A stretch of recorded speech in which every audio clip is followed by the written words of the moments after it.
Muy bienvenidos al resumen de la lección de la escuela sabática para el 2 de mayo.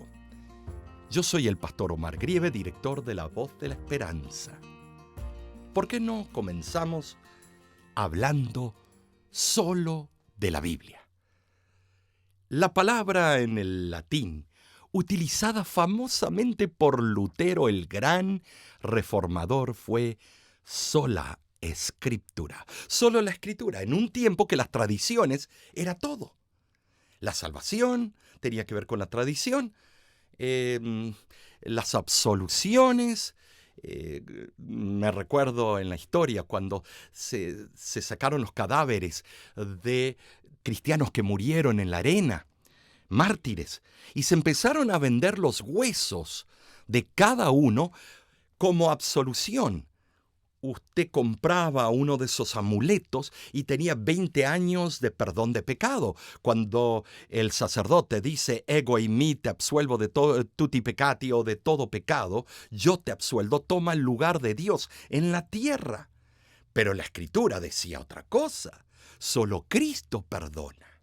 El versículo 12 de Hebreos capítulo 4 dice así: porque la palabra de Dios es viva y eficaz, y más cortante que toda espada de dos filos, y penetra hasta partir el alma y el espíritu, las coyunturas y los tuétanos, y discierne los pensamientos y las intenciones del corazón.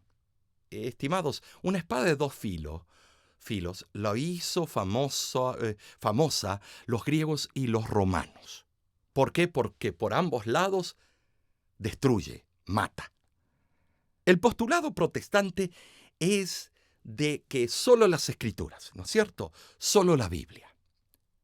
Y esto, cuando se mencionó en la Reforma, elevó a las Santas Escrituras como un criterio único, y era la única manera que veían los que protestaban que se podía concluir en algún pensamiento o alguna información bíblica. Tenía que ser solo la Biblia, en contraste con la teología apostólica romana, que enfatizaba las Escrituras y la tradición, y llegó un momento que dijeron que la tradición estaba por encima de las Escrituras, porque las Escrituras ningún ser común puede entenderlas. Fue la Biblia lo que le dio fuerza y le dio ese ímpetu, le dio esa energía, lo que es en el griego dínamos o dinamita, le dio a la Reforma protestante.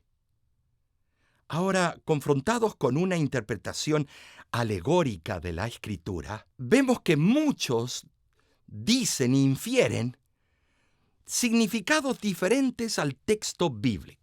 Hay muchos que les gusta usar la alegoría. ¿Por qué? Porque la alegoría te lleva para 1000 direcciones. Y creemos que la Biblia hay que interpretarla como Shakespeare o Cervantes. Y no es así. Debemos entender la gramática. Debemos entender la parte histórica de la Biblia y el sentido literal del texto bíblico. Sola Escritura envuelve esos principios. Vemos nosotros que son indispensables estos trasfondos para interpretar un texto de una manera textual. Ahora, la Biblia, ¿cómo puedes llegar a ser una norma imperante? Desde el comienzo, los adventistas del séptimo día se consideran el pueblo del libro. Ese era el título que en los años 1800, 1900 nos llamaban el pueblo del libro. Es decir, cristianos que creen en la Biblia. Entonces usamos nosotros también lo que Lutero dijo, sola Escritura. Así comenzaron los pioneros de nuestra iglesia, ¿como quién? Bueno, supuestamente Uriah Smith, que de paso, por un tiempo, sus creencias sobre Cristo eran bastante arrianas. Ahora, solo la Biblia. Andrews, Haskell, Prescott, Bates, todos decían solo la Biblia. ¡Qué bueno! Tenían razón. Vemos nosotros que es imperante que basemos nuestra creencia solo en la Biblia, nuestra teología, y que digamos que la máxima autoridad para la vida y doctrinalmente hablando es la Biblia, es la última palabra. Vemos nosotros que la iglesia cristiana primitiva se apartó de sola escritura. Empezaron a acumular tradiciones y manerismos, yo lo llamo, y costumbrismos, y empezaron a agarrar de el mundo pagano las doctrinas de ellos y las cristianizaban. Y cuando tú haces eso, tienes que descartar la Biblia o ponerla en segundo término. En 1 Corintios, capítulo 4, versículos 1 y 6, leemos lo siguiente. Así pues, tengamos los hombres por servidores de Cristo y administradores de los misterios de Dios. Tú y yo somos administradores de la palabra de Dios, ¿puedes creerlo? Pero esto, hermanos, lo he presentado como ejemplo en mí y en Apolos, los dos contrincantes en Corinto. Eran dos grandes evangelistas y pensadores, y algunos eran de Apolo y otros de Pablo. Pero mira cómo sigue. Y en Apolos por amor de vosotros, para que nosotros aprendáis a no pensar más de lo que está escrito. Nota la relevancia de lo que está escrito. No sea que por causa de uno os envanezcáis unos contra otros, porque ya había problemas en la iglesia de Corinto, había sectarismo, estaban peleándose entre dos facciones, estaban peleándose entre, bueno, podemos decir para los mexicanos, América y las Chivas, para los argentinos, Boca y River. Estimados, no ir más allá de lo que está escrito no excluye la dimensión de otros campos de estudio como la arqueología bíblica o la historia. Otros campos pueden arrojar luz sobre algunos aspectos bíblicos y deben ser usados como un pueblo culto, un pueblo que busca información, pero esa información no toma el lugar de la palabra escrita por Dios. Tampoco excluye la ayuda de otros recursos en la tarea de la interpretación, como la hermenéutica, como los léxicos, los diccionarios, las concordancias, comentarios bíblicos, el comentario bíblico adventista, excelente fuente. Algunos teólogos dicen, no es tan profunda. Amigos, si ustedes van al comentario bíblico, van a encontrar lo que usted necesita. Al Espíritu Profecía, la Biblia, el texto griego, hebreo, arameo. Por lo tanto, ¿sabes una cosa? No denigremos una obra tan hermosa como el comentario bíblico adventista. También hay otros libros que son importantes para leer. Uno de los libros que me cautivó a mí fue El Camino del Peregrino. ¡Qué tremendo! Fue un tremendo predicador en la era inglesa cuando no había tolerancia y el pastor tenía que tener, o el predicador tenía que tener una licencia para poder predicar. Y entonces este hombre lo llevaron a Bunyan, lo llevaron a la cárcel. Y cuando lo llevaron a la cárcel en un sueño de noche, vio el camino del peregrino y lo escribieron. Pilgrim's Progress, el progreso del peregrino.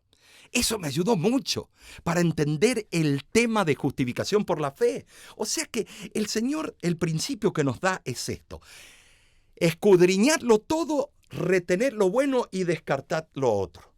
Sin embargo, en la correcta interpretación de la Biblia, el texto de la Escritura tiene prioridad sobre los demás aspectos, como la ciencia y ayudas secundarias.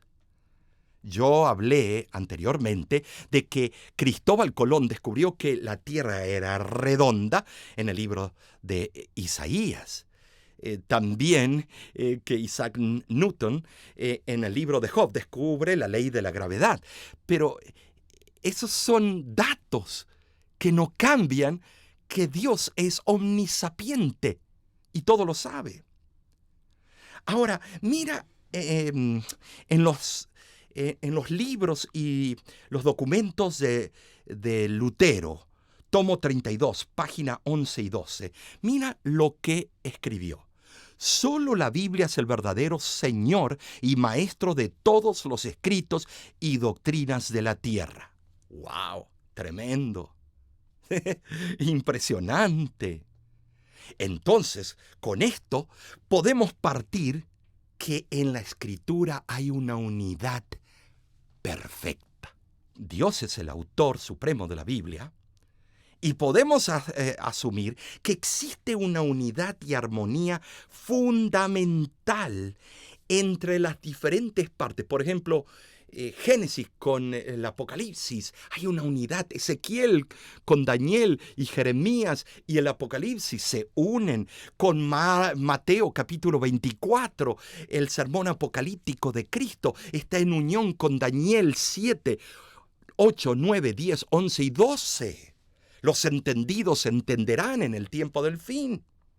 Únicamente sobre la base de su unidad interna, una unidad que proviene de su inspiración divina. Las Escrituras pueden funcionar solamente con esta unidad, y esa unidad se transforma en su propio intérprete. Por eso te digo que la Biblia se explica a sí mismo. Si la Biblia no tuviese una unidad perfecta en su enseñanza, no podríamos entrar en armonía doctrinal. Estaríamos en un caos. Pero la Biblia se une doctrinalmente porque hay una unidad en propósito, en espíritu y en verdad. Ahora, si quieres distinguir entre la herejía y el error y la verdad, ¿quién es la que te va a ayudar? La Biblia, el manual. Si tú agarras tu carro y le pones la gasolina equivocada, me pasó a mí, me equivoqué con un auto viejo que tenía que el lugar a donde entra el tubo para inyectar la gasolina era el mismo tamaño que para la gasolina diésel o gasoil. Y mi auto era de gasolina común. Y le meto diésel, gasoil. Y el motor sufrió, pero sobre todo los inyectores de la gasolina, aquellos, enseguida hubo problemas. Empezó a hacer un sonido raro el motor. Y de repente se me paró el carro. ¿Por qué? Porque yo puse un ingrediente que no tenía que entrar. Lo mismo pasa con la Biblia, la verdad de Dios. No puedes meter un influjo de algo que no es correcto, que no proviene de Dios. Los escritores de la Biblia consideran las Escrituras como un todo inseparable y coherente en el que se desarrollan los temas principales. El Nuevo Testamento no tiene un nuevo evangelio, como muchos lo predican. El Nuevo Testamento es una ampliación del Antiguo, pero dice el mismo mensaje. Es un complemento. Si los judíos hubieran entendido el Antiguo Testamento, no hubiera sido escrito el Nuevo. Como tales, los dos testamentos tienen una relación recíproca. La Biblia tiene una claridad incomparable y extraordinaria. Cualquier apelación a las Escrituras en sí tiene poco sentido si el texto bíblico no es claro en su significado. ¿Por qué digo esto? Cuando yo leo lo que Cristo dijo, Jesús le dijo: ¿nunca leísteis en las Escrituras la piedra que desecharon los edificadores ha venido a ser cabeza del ángulo? El Señor ha hecho esto y es cosa maravillosa a nuestros ojos. Estimados, Jesús repitió multitud de veces en las Escrituras la claridad del mensaje. Por lo tanto, la Biblia se nos alienta a estudiar por nosotros mismos y vamos a poder, bajo el poder de la iluminación, comprender el mensaje de Dios para nosotros. El ejemplo coherente de los escritores de la Biblia muestra que las escrituras deben considerarse en su sentido evidente y literal, pero también simbólico. No hay tal cosa como algo falso en la Biblia, algo escondido y algo sutil. No, la Biblia es directa. La Biblia no tiene un significado místico. ¿Para qué? Para que el clero se sienta superior al común del pueblo. Cuando se traduce la Biblia al idioma original de todos alrededor del mundo, entonces comenzó la etapa final del tiempo del fin, porque ahora todos podían leerla por sí mismos y darse cuenta que no era para un grupo selecto, docto, místico, sino era para la salvación del hombre común. No hay tal cosa, estimado, como algo oculto o alegórico. Algunos le quieren dar alegoría a los principios bíblicos, pero lo que están haciendo es denigrar el carácter de Dios. Al contrario, hermano, hermana, la claridad de la Biblia guarda relación con el lenguaje, el sentido y las palabras de las Escrituras, porque los escritores bíblicos procuran siempre encontrar la verdad específica, no significados subjetivos, descontrolados y significados allá por el aire o psicodélicos. La Escritura es la que interpreta la Escritura. Únicamente porque hay una unidad perfecta en las Escrituras, la Biblia puede, ustedes saben, ser su propio intérprete. Vemos nosotros que la Biblia, un poquito aquí, un poquito allá, tú agarras un versículo en otra parte de la Biblia y explica otro versículo que está en la primera parte de la Biblia. Se complementan. Algunos dicen que eso no se debe hacer, que cada versículo es autóctono y no depende de ningún otro y que no se debe usar otro versículo para explicar otro versículo. Pero cuidado con ese supuesto literalismo que de verdad no lo es, sino un conformismo. Jesús mismo, cuando hablaba de un tópico, se iba de un versículo en Isaías, se iba a Miqueas, se iba a los libros de la ley, para hablar de una doctrina, para hablar de un concepto. Hay que utilizar toda la Biblia en un conjunto. La Biblia se interpreta a sí mismo. Lucas 24, 27 es un pasaje clave. Leámoslo. Y comenzando desde Moisés y siguiendo por todos los profetas, les declaraba en todas las Escrituras lo que de él decía. No dice lo que Génesis decía, lo que Éxodo decía, lo que Levíticos decía. No, lo que él encontraba en todas las Escrituras que hablaban de él. Un poquito aquí, un poquito allá. La belleza de permitir que la Escritura interprete la Escritura es que arroja más luz sobre el significado de ella misma. Estimados, la sierva del Señor en el libro de Educación, página 190, nos dice: la Biblia es su propio intérprete. Debe compararse texto con texto. El estudiante debería aprender a considerar la Biblia como un todo y a ver la relación que existe entre sus partes. Estimados, sola Escritura.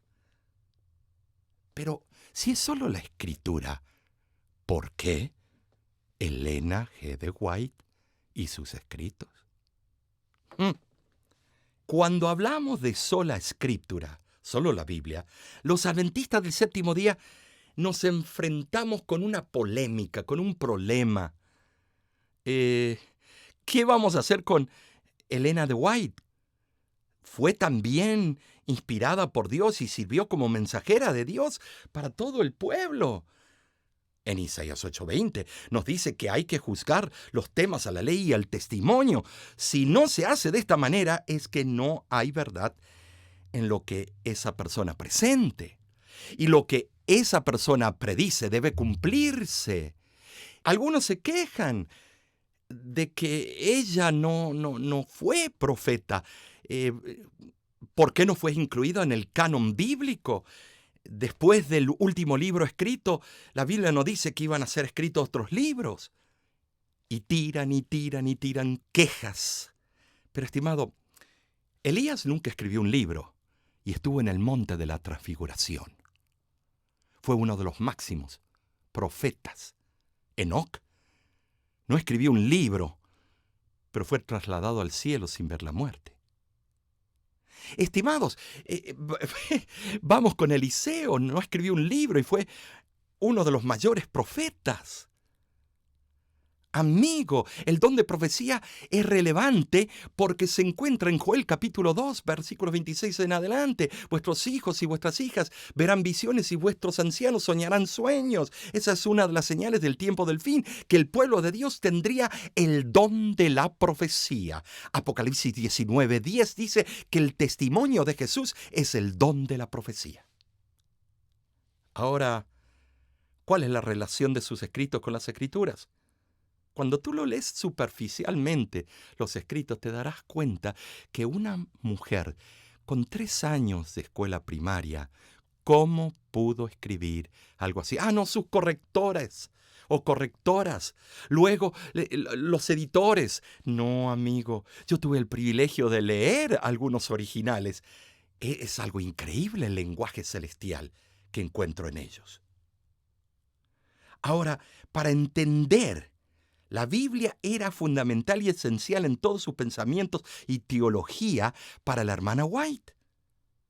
Y hay 3 principios que ella habló, y te lo voy a presentar porque tú tienes que darte cuenta que ella lo dijo.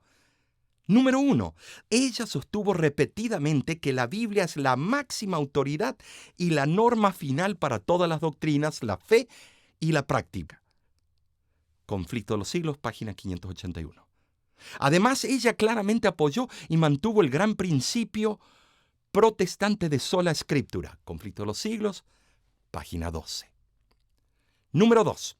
Según la misma hermana White, sus escritos en comparación con las escrituras eran una luz menor para guiar a los hombres y mujeres a la luz mayor. Estimado, eso no significa que solo leyendo sus libros vamos a llegar a la luz mayor. No, es un apoyo, no toma el lugar de la luz mayor. Mensajes Selectos, tomo 3, página 32. Sus escritos, número 3, nunca son un atajo ni un reemplazo para ningún estudio bíblico serio. De hecho, ella comenta, mira lo que ella comenta. No están familiarizados con las Escrituras. Si hubieran estudiado la palabra de Dios con un deseo de alcanzar la norma bíblica y lograr la perfección cristiana, no habrían necesitado los testimonios. ¡Wow!